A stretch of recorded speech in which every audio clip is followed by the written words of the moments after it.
வாஸ்து விதிமுறை பயிற்சி வகுப்பு 2025 வகுப்பு தொடங்கும் நாள் நவம்பர் 15 முதல் 21 வரை 7 நாட்கள் ஜூம் வாயிலாக டாக்டர் சிவகுரு ரூபன்ஜி சத்யசீலன் குருஜி அவர்களால மிக குறைந்த கட்டணத்தில் 1 மணி நேர வகுப்பாக அதிகாலை 5 மணியிலிருந்து 6 மணி வரை ஜூம் வாயிலாக நடைபெற இருக்கு. ஸ்கிரீன்ல தெரிகிற நம்பருக்கு கால் பண்ணி உடனே முன்பதிவு செய்து கொள்ளவும். துலா லக்னத்துக்கான காலபுருஷ தத்துவம். இவர்களுக்கு நிறைய மனிதர்களோட ஒரு தொடர்பு, கான்டாக்ட்ஸ், எப்பவுமே இவங்களுக்கு கான்டாக்ட்ஸ் நிறைய இருக்கும். அதே மாதிரி இவங்களை அர்ப்பணிக்கிற குணம் அப்படிங்கிறது இவங்களுக்கு உண்டு. மற்றவங்களுக்காகவே இவங்க வாழ்க்கையில எல்லா விஷயத்தையும் பண்ணுவாங்க. உதாரணத்துக்கு நம்ம மகாத்மா காந்தி, அவர் துலா லக்னம் தான். இந்த கர்ம காரகன் சனி இவங்களுக்கு நல்ல பலன்களை கொடுப்பார். அங்கே சூரியன் அப்படிங்கிற ஆன்மா காரகன், தகப்பன் காரகன் நீச்சமாகக்கூடிய இடமும் துலாம் தான். அப்ப அந்த துலாம்ல ஒரு குழந்தை பிறந்தாச்சு அப்படின்னா அங்க தகப்பனாருடைய முன்னேற்றம் அப்படிங்கிறது கொஞ்சம் பாதிக்கப்படும். மோஸ்ட்லி பார்த்தீங்கன்னா இவங்களுக்கு பிறக்கக்கூடிய குழந்தைகள் இவங்க வீட்டில் இருக்கிற முன்னோர்களே திரும்ப இவங்க வீட்டில் குழந்தையா, இவங்களுக்கு வயத்துல குழந்தையா பிறக்கும்.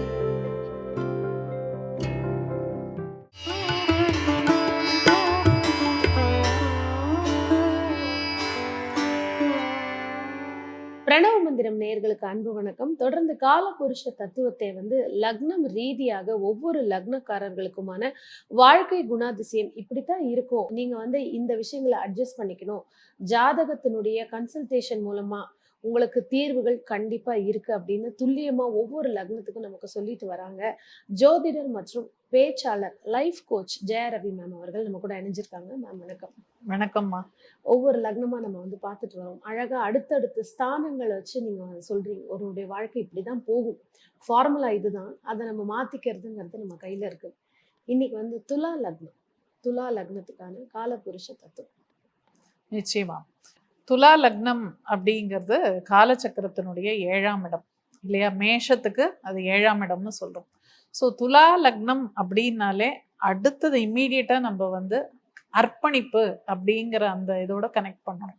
ஏன்னா இது 7ஆம் இடம் அப்படிங்கிறது வெகுஜன தொடர்பு அப்படின்னு சொல்லுவோம். பொதுமக்கள் நம்ம வாழ்க்கையில சந்திக்கிற அத்தனை பேரும் 7ஆம் இடத்துல தான் இருக்காங்க. அப்ப இவங்க லக்னமே அந்த 7ஆம் இடமாக மாறும்போது இவர்களுக்கு நிறைய மனிதர்களோட ஒரு தொடர்பு, கான்டாக்ட்ஸ், எப்பவுமே இவங்களுக்கு கான்டாக்ட்ஸ் நிறைய இருக்கும். அதே மாதிரி இவங்களை அர்ப்பணிக்கிற குணம் அப்படிங்கிறது இவங்களுக்கு உண்டு. மற்றவங்களுக்காகவே இவங்க வாழ்க்கையில எல்லா விஷயத்தையும் பண்ணுவாங்க. உதாரணத்துக்கு நம்ம மகாத்மா காந்தி, அவர் துலா லக்னம் தான். அவர் நம்ம நாட்டுக்காகவே தன் வாழ்க்கை முழுவதும் அவர் அர்ப்பணித்தார் அப்படிங்கிற அந்த விஷயம் நமக்கு தெரியும். ஸோ அந்த அர்ப்பணிப்பு குணம் கொண்டவர்கள் தான் துலா லக்னத்துக்கு ரொம்ப பர்ஃபெக்டாக அவங்களுக்கு மேட்ச் ஆகும். இவங்களுக்கு சப்போஸ் இப்போ மேஷ லக்னத்தில் ஒருத்தர் பிறந்து துலா லக்னக்காரங்களை கல்யாணம் பண்ணிக்கிட்டாங்க அப்படின்னா, அவங்க மனைவியாக வந்துட்டாங்க அப்படின்னா அவங்களாம் ரொம்ப அதாவது கையெடுத்து கும்பிடணும் அவங்கள. ஏன்னா அவங்க தங்களையே அர்ப்பணித்து கொண்டு அந்த குடும்பத்திற்காக, இது பெண்களா இருந்தா மட்டும்தான், பெண்களுக்கு சொல்றேன், பெண்களாக இருந்தால் அவங்க சுயநலம் இல்லாமல் குடும்பத்திற்காக தங்களை அர்ப்பணிக்கக்கூடிய பெண்களாக இருப்பார்கள் அப்படின்னு எடுத்துக்கலாம். ஸோ அந்த மாதிரி பெண்கள் எல்லாம் நம்ம தெய்வமா கையெடுத்து கும்பிடணும் அப்படின்னு சொல்லலாம்.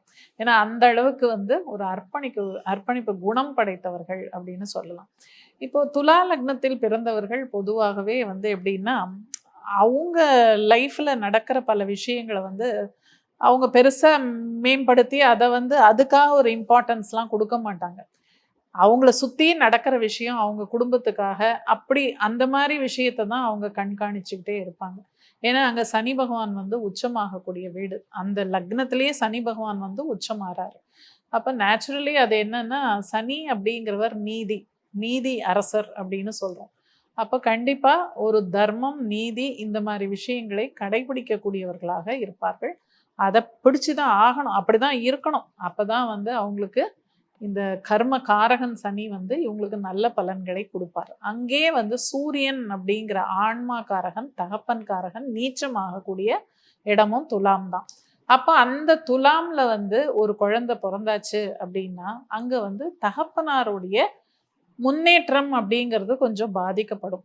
ஏன்னா அங்க சூரியன் நீச்சம் ஆயிடுறாரு. அப்போ ஒரு ஃபேமிலியில துலா லக்னத்துல ஒரு குழந்தை பிறந்தாச்சு அப்படின்னா நான் ஏற்கனவே சொன்ன மாதிரி பல வீடியோக்கள்ல சொல்லியிருக்கேன், தத்து கொடுக்கறது அப்படிங்கிறது ஒரு இது இருக்கு. இதுக்கு ஏன் அப்படி வயசு இருக்கா மேம்? வயசுங்கிறது 12 வயசுக்குள்ள தத்து கொடுக்கணும். அதுக்கு அது மேல போனா தெரியாதவங்க, நான் 12 வயசு இருக்கேன், எனக்கு இந்த விஷயம் தெரியாது அப்படின்னு ஒன்றும் பிரச்சனை இல்லை. துலாபாரம் கொடுக்கலாம். இப்ப வயசு பெருமாள் அதிகமா கோவில்ல இருக்கிறவங்க துலாபாரம் கொடுக்கலாம். ஓகே. ஆனா 12 வயசுக்குள்ள இருந்ததுன்னா தத்து கொடுத்து வாங்கிடுறது நல்லது. ஏன்னா இது தகப்பனாருடைய வளர்ச்சியை வந்து கொஞ்சம் அது இது பண்ணும். அதனால இதை பார்த்து யாரும் பயப்பட வேண்டிய அவசியமே கிடையாது.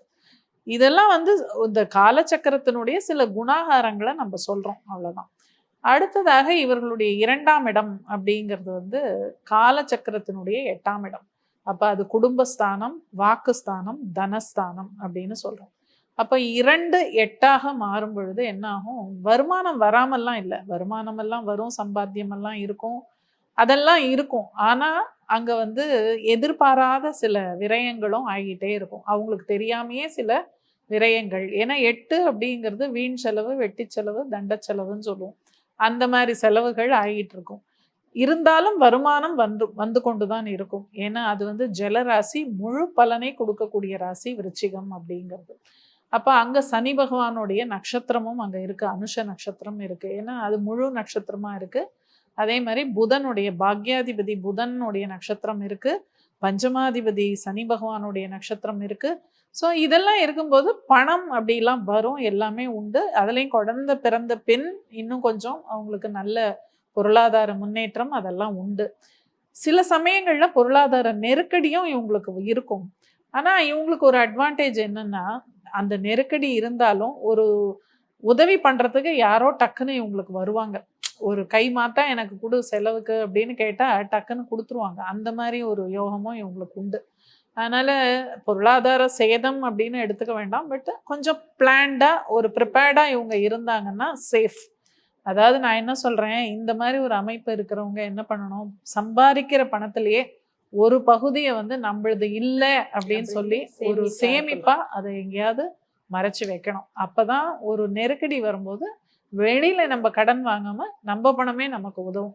ஏன்னா அந்த 8ஆம் இடம் தான் இன்சூரன்ஸ் அப்படிங்கிறதும் அந்த 8ஆம் இடத்துல தான் இருக்கு. அப்ப இன்சூரன்ஸ் பாலிசிஸ் எடுக்கிறது அதெல்லாம் பண்ணலாம் இவங்க. அந்த மாதிரி திட்டமிட்டு ஒரு செயலை செய்தால் அதிலிருந்து இவர்கள் தப்பிக்கலாம். 3ஆம் இடம் அப்படிங்கிறது காலச்சக்கரத்தின் 9ஆம் இடம். அது முற்றிலும் ஆன்மீகம் சம்பந்தப்பட்ட விஷயம். தெய்வீகம், ஆன்மீகம் எல்லாமே அந்த தனுசு மண்டலத்துல தான் இருக்கு. அப்ப அது இவங்களுடைய 3ஆம் இடமாக இருப்பதால் 3ஆம் இடம்ங்கிறது மனசு. அப்போ நீங்க மனசுல வந்து இறைவனை நினைச்சாலே இறைவன் உங்களுக்கு வந்து அனுகிரகம் பண்ணுவார். இந்த துலா லக்னத்துல பிறந்தவங்க மனசால கடவுளை நினைச்சாங்கன்னா ஆத்மார்த்தமா கடவுள் வந்து அவங்களுக்கு அனுகிரகம் பண்ணுவாராம். அவங்க கோவிலுக்கு போகணுங்கிற அவசியம் கூட இல்லை அப்படின்னு சொல்லுவாங்க. ஸோ அந்த மாதிரியான ஒரு இது. அது தகப்பனார் ஸ்தானம், இவர்களுக்கு உடன் பிறந்தோர் ஸ்தானம். அப்போ ஒரு தகப்பனாரை போன்ற ஒரு பொறுப்பை எடுத்துக்கொண்டு அந்த சகோதரர்களுக்காக இவர்கள் சில நன்மைகளை செய்யலாம். அதுவும் இவங்களுக்கு பண்ணக்கூடிய ஒரு குணம் தான். இவங்க மற்றவங்களுக்கே அர்ப்பணிப்பு பண்ணும்போது சகோதரருக்கு பண்ண மாட்டாங்களா என்ன? அதெல்லாம் பண்ணுவாங்க. 4ஆம் இடம் காலச்சக்கரத்தின் 10ஆம் இடம். அது வந்து வர்த்தகம், உத்தியோகம், நம்மளுடைய தொழில் எல்லாமே அந்த 10ஆம் இடத்துல இருக்கு. 4ஆம் இடம்ங்கிறது நம்ம வசிக்கிற வீடு. இப்போ துலா லக்னத்துல பிறந்தவங்க நிறைய பேர் பார்த்தீங்கன்னா வீட்லயே ஆஃபீஸ் மாதிரிலாம் வச்சு நடத்துவாங்க. முன்பக்கம் வந்து ஆஃபீஸு, பின்னாடி வீடு, அப்படிலாம் சில பேருக்கு இருக்கும். இன்னும் இந்த தொழில் பண்றவங்கலாம் பார்த்தீங்கன்னா முன்னாடி கடை வச்சிருப்பாங்க, பின்னாடி வீடு இருக்கும்.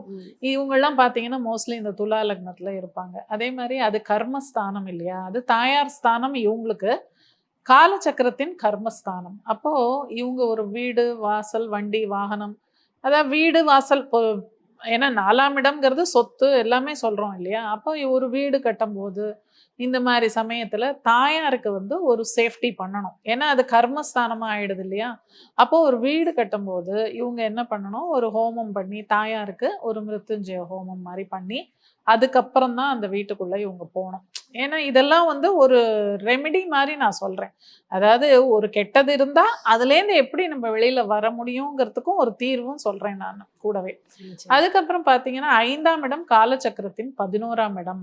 அப்போ நேச்சுரலி இவங்களுக்கு பிறக்கிற குழந்தைங்க மூலமா ஒரு நல்ல லாபம் அப்படிங்கிறது உண்டு, நல்ல மேன்மை முன்னேற்றம் உண்டு. ஏன்னா 5ஆம் இடம் புத்திரஸ்தானம், அங்க ராகுவோடைய நட்சத்திரம் மோஸ்ட்லி பாத்தீங்கன்னா இவங்களுக்கு பிறக்கக்கூடிய குழந்தைகள் வந்து இவங்க வீட்டுல இருக்கிற முன்னோர்களே திரும்ப இவங்க வீட்டுல குழந்தையா இவங்களுக்கு வயத்துல குழந்தையா வந்து பிறக்கும். அந்த மாதிரி ஒரு அமைப்பு நிறைய உண்டு. சொல்லுவாங்க. ஏன்னா அங்க தாத்தா சதய மாதிரி, நட்சத்திரம் தாத்தா மாதிரியே பாட்டி இருக்கான் மாதிரி. பேரான்னு சொல்றாங்க இல்லையா? ஸோ அந்த மாதிரியான இதெல்லாம் இவங்களுக்கு வரும். 5, 11ஆக மாறும் பொழுது குழந்தைகள் மூலமா இவங்களுக்கு நல்ல ஒரு என்ன சொல்றது, இவங்களோட ஆசைகள் எல்லாம் குழந்தைங்க வந்து நிறைவேற்றுவாங்க ஃபியூச்சர்ல. ஸோ அந்த மாதிரியான ஒரு அதிர்ஷ்டம் இவங்களுக்கு உண்டு. அதுக்கப்புறம் இவங்களுடைய 6ஆம் இடம் காலச்சக்கரத்தின் 12ஆம் இடம். இங்க தான் இவங்களுக்கு வந்து ஒரு சிக்கல் இருக்கு. ஏன்னா 6, 12 12. அப்படின்னு வரும்போது நோய் நொடி, கடன், ம். அதுக்கப்புறம் வந்து வம்பு வழக்கு, இந்த மாதிரி விஷயங்கள்லாம் இவங்களுக்கு ரொம்ப சர்வசாதாரணமா நடக்கும். ம். ஸோ அதனால எல்லாமே திட்டமிட்டு தான். கடன் வாங்குறது கூட ஒரு பிளான் பண்ணி நம்ம வசதிக்கு ஏத்த மாதிரி நம்ம கெப்பாசிட்டி எவ்வளவோ அதுக்கு தகுந்த மாதிரி கடன் வாங்கணும். இல்லைன்னா அந்த கடனே பெருங்கடனா போயிடும். அதுக்காக நம்ம நிறைய வட்டி கட்டுறது, வட்டி இன்னும் வட்டிக்கு வட்டி இப்படிலாம் சில பேருக்கு ஆகும் இல்லையா? ஆமா. இல்லைன்னா இன்னும் சில பேருக்கு பார்த்தீங்கன்னா அந்த வட்டி கட்ட முடியாம அந்த சொத்தையே விற்கிற மாதிரி நிலைமையெல்லாம் வரும். ஸோ அந்த 6, 12 அப்படிங்கிறது கொஞ்சம் அந்த இடத்துல கேர்ஃபுல்லாக நம்ம இருக்கணும். ஏன்னா அது 6ஆம் அதிபதி குருவுடைய வீடே அது. ஸோ அவருடைய சொந்த வீடு, அவருடைய நட்சத்திரமும் ஒரு பாதம் அங்கே இருக்கு. புரட்டாதி ஒரு 4ஆம் பாதம் அங்கே இருக்கு. ஸோ நம்ம இந்த இதில் மாத்திரம் கொஞ்சம் கேர்ஃபுல்லாக இருக்கணும். ஏன்னா அது ஜலராசி அப்படிங்கிறதுனால முழு பலனை கொடுத்துரும் அது. ம். ஸோ ம். அந்த மாதிரியான ஒரு விஷயத்துக்கு உண்டான பலனையும் அது கொடுத்துரும் அந்த ராசி. அதில் கொஞ்சம் ஜாக்கிரதையாக இருக்கணும். அடுத்தது 7ஆம் இடம் அப்படிங்கிறது காலச்சக்கரத்தின் முதல் வீடு மேஷம். ஆமா. முதல் வீடு அப்படின்னாலே அது தலைமை அப்படிங்கிற மாதிரி ஒரு இது வந்துடும் அதுக்கு. அப்போ வரப்போற மனைவியோ கணவனோ அவங்க வந்து ரொம்ப டாமினேட்டிங்கா இருப்பாங்க ஃபேமிலியில. அதாவது அவங்க கண்ட்ரோல்ல தான் எல்லாரும் இருக்கணும்னு நினைப்பாங்க. ஏன்னா அது நேச்சுரலா அது செவ்வாயுடைய வீடு இல்லையா? செவ்வாயுடைய வீடு, அங்க சூரியன் உச்சமாறாரு. சூரியன்னாலே பவர்.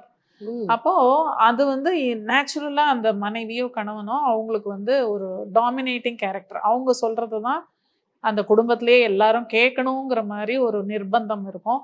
ஆனா அது மாதிரி இவங்க நடந்துக்கிட்டாங்கன்னா, துலாத்துல பிறந்தவங்க, சரி மனைவி தான் நல்லா பார்த்துக்கிறாங்க வீட்ட. ஆனா ஆனா நல்லா பார்த்துப்பாங்க. நல்ல ஒரு என்ன சொல்றது, ஒரு சிஸ்டமேட்டிக் பிளான்டு இதுவா இருக்கும் அவங்களோட மேனேஜ்மெண்ட்லாம். அவங்க கிட்ட குடுத்துடணும் பொறுப்ப. அவங்க நல்லா பார்த்துப்பாங்க. அது முடியாது நான் தான் பண்ணுவேன் அப்படின்னு அந்த இடத்துல மல்லு கட்டாம குடுத்துடணும் பொறுப்ப. குடுத்துட்டாங்கன்னா, அவங்க நல்ல சிறப்பா நடத்தி கொண்டு போயிடுவாங்க. அது ஒரு நல்ல அமைப்பு தான் அங்க. அதுக்கப்புறம் இவங்களுடைய 8ஆம் இடம் காலச்சக்கரத்தின் 2ஆம் இடம் ம். அப்படிங்கும்போது, ரிஷபம். இவங்களுக்கு திடீர் அதிர்ஷ்டம் அதெல்லாம் வரும். ஏன்னா 8ல வந்து திடீர்னு நடக்கக்கூடிய விஷயங்கள் தான் 8ல இருக்கு. அது காலச்சக்கரத்தினுடைய தனஸ்தானமா இருக்கிறதுனால, எதிர்பார்க்காம இருக்கும்போது திடீர்னு ஒரு பணம் வரும் உங்களுக்கு எங்க இருந்தோ. இல்ல ஷேர்ல ஏதாவது இன்வெஸ்ட் பண்ணியிருப்பாங்க. அது திடீர்னு ஒரு ப்ராஃபிட்ட குடுக்கும். இல்ல இன்சூரன்ஸ் மணி வர்றது. இந்த மாரியான திடீர் வருமானம் இதெல்லாம் இவங்களுக்கு ரொம்ப ஈஸி. இல்லன்னா நம்மளுடைய இதுலேருந்து இன்ஹெரிட்டன்ஸ்ன்னு சொல்றோம் இல்ல. நம்மளோட முன்னோர்களுடைய சொத்துலேருந்து ம். ம். பணம் வருது. இந்த மாரி பல விஷயங்கள் இதுல இருக்கும். உடனே எனக்கு முன்னோர்கள் சொத்தும் கிடையாது, ஒண்ணும் கிடையாது, கடன் தான் இருக்கு அப்படின்னும் சொல்லக்கூடாது. இது வந்து ஒரு சிலருக்கு இது பொருந்தி வரும். எல்லாருமே அப்படி இருக்க முடியாது இல்லையா? ம். ஸோ ம். அது மாரியும் எடுத்துக்கலாம். அதுக்கப்புறம் இவங்களுடைய 9ஆம் இடம் காலச்சக்கரத்தின் 3ஆம் இடம். 3, 9 அப்போ நெறைய பயணங்கள் இவங்களுக்கு மேற்கொள்வாங்க.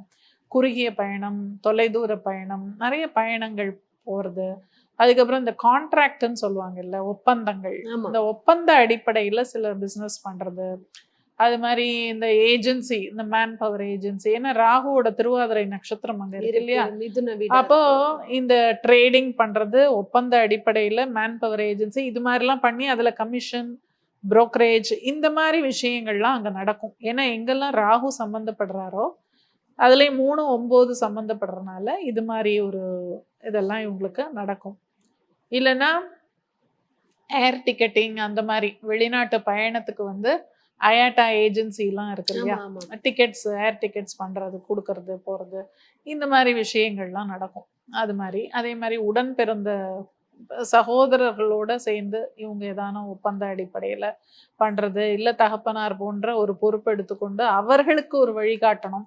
இப்போ அவங்களுக்கு ஏதோ ஒரு உத்தியோக சம்பந்தப்பட்ட விஷயத்துல ஏதோ ப்ராப்ளம் இருக்குன்னா இவங்க அதுல தலையிட்டு அவங்களுக்கு ஏதாவது ஒரு வழி சொல்லி பண்ணி கொடுக்கணும். அது மாதிரிலாம் பண்ணாங்கன்னா இவங்களுக்கு சிறப்பா இருக்கும்.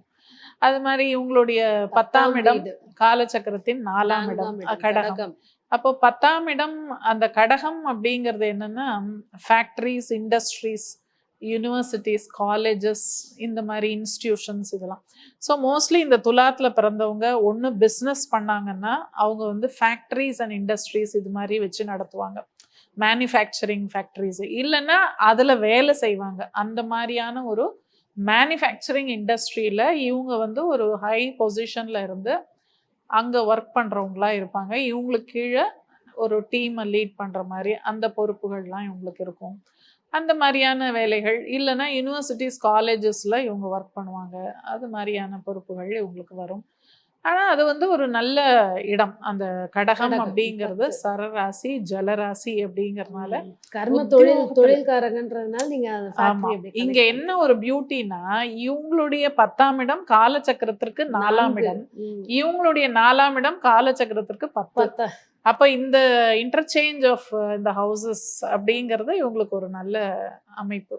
ஸோ நல்லா இருக்கும். அதே அங்க குரு உச்சமாறாரு. ஆமா. ஸோ இவங்களுக்கு அது ஒரு அட்வான்டேஜ். 6 வந்து 10ல் உச்சமாகும்போது நல்ல உழைப்பு கொடுப்பாங்க.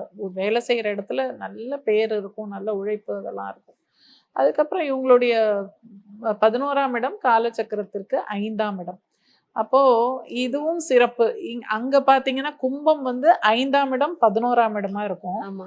இங்க வந்து 11ஆம் இடம் 5ஆம் இடம். 5ஆம். அப்ப குழந்தைகள் மூலமாக குழந்தை பிறந்த பின் இவர்களுக்கு நல்ல ஒரு மேன்மையும் லாபமும் அவங்களோட ஆசைகள் நிறைவேறுறது. ஆனா அதுவே பாதக ஸ்தானமாவும் இருக்கு அந்த இடத்துல. ம். ஏன்னா அந்த சூரியன் வந்து பாதகாதிபதி உங்களுக்கு. அவரே பாதக ஸ்தானத்துக்கு அதிபதியாகி அந்த இடம் வந்து ஒரு என்ன சொல்றது சில விஷயத்துல வந்து ஒரு சில பாதகங்களும் அங்க வரும். சில நஷ்டங்கள் பாதகங்களும் அங்க இருக்கும். இருந்தாலும் அது எப்பவுமே நடக்காது. பாதகம்ங்கிறது எப்பவுமே நடக்காது. அதுக்கு பேர் வந்து லாபஸ்தானம் தான். ஆனா அந்த பாதகமும் எப்பயோ ஒரு தடவை நம்மளுக்கு தசாபுக்தி எல்லாம் சரியா இல்லைன்னா அதுவும் நடக்கும். அதுக்கப்புறம் இவங்களுடைய 12ஆம் இடம் காலச்சக்கரத்துக்கு 6ஆம் இடம். இதுவும் அதே மாதிரிதான். அங்க வந்து 6 12ஆ இருக்கு, இங்க 12 6ஆ ஆயிடுது. அப்போ இது வந்து ரொம்ப ரிஸ்கான இடம் தான் இவங்களுக்கு. இந்த 6 12 2 பக்கமும் இருக்கிறதுனால இந்த மாதிரியான சில என்ன சொல்றது விரயங்கள், நஷ்டங்கள், வம்பு வழக்கு, கோர்ட்டு கேஸ், அதே மாதிரி குடும்பத்துல கூட சில பிரச்சனைகள் வந்து பிரிவினை, இந்த மாதிரி விஷயங்களும் நடக்கிறதுக்கு வாய்ப்புகள் உண்டு. இருந்த போதிலும் நம்ம கையில தான் எல்லாமே இருக்கு. எல்லாத்தையும் வந்து கரெக்டா மேனேஜ் பண்ணிட்டோம் அப்படின்னா எதுலேருந்தும் எல்லாத்துலேருந்தும் நம்ம தப்பிச்சிடலாம். எல்லா பிரச்சனைக்கும் ஒரு தீர்வு இருக்கு. ஸோ அது எப்படி என்னங்கிறத அவங்கவுங்க ஜாதகத்தை அவங்கவுங்க பரிசோதனை பண்ணி தெரிஞ்சுக்கலாம். இதுல நீங்க காலி கட்டத்துக்கு பலன் சொல்லியிருக்கீங்க. இதுலயே அங்கங்க கிரகங்கள் இருக்கும் பொழுது அதனுடைய காரகத்துவம் தான் உங்களுக்கு அதிகமா வேலை கண்டிப்பா. பண்ணும். இப்படி பேசிக்கா பார்க்கும் பொழுது சுய ஜாதகம் பார்க்கும்போது இதுக்கான சொல்யூஷன் இருக்கா? ஏன்னா பிரச்சனை இருக்கு, அதே மாதிரி சந்தேகங்கள் இருக்கு. சொல்யூஷன் இருக்கா? எப்போ நடக்கும்? அப்படிங்கிற மாதிரி ஒரு கேள்வி இருக்கு. எல்லாத்துக்கும் சொல்யூஷன் உண்டு. நான் தான் சொல்றேனே, எங்கு பிரச்சனை இருக்கிறதோ அங்கேயே அதற்கு தீர்வும் இருக்கிறது. இந்த ராசி மண்டலத்துல பல கோடியா விஷயங்கள், தத்துவங்கள் புதைந்து இருக்கிறது, ரகசியமா இருக்கு.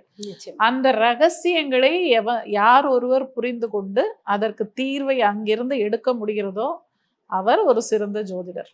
கண்டிப்பாக. தொடர்ந்து இந்த கால புருஷ தத்துவத்துக்கு பிறகு இந்த இடங்கள்ல கிரகங்கள் பிளேஸ் ஆயிட்டு இருக்கும்போது அது எந்த மாதிரி பலன்கள் கொடுக்கும்னு நேயர்களுக்கு நம்ம தொடர்ந்து அது ஒரு சுவாரஸ்யமான பகுதியா தரலாம். நிறைய கொடுப்போம். நிச்சயமாக. அருமையான ஒரு பதிவு. நன்றி. நன்றி.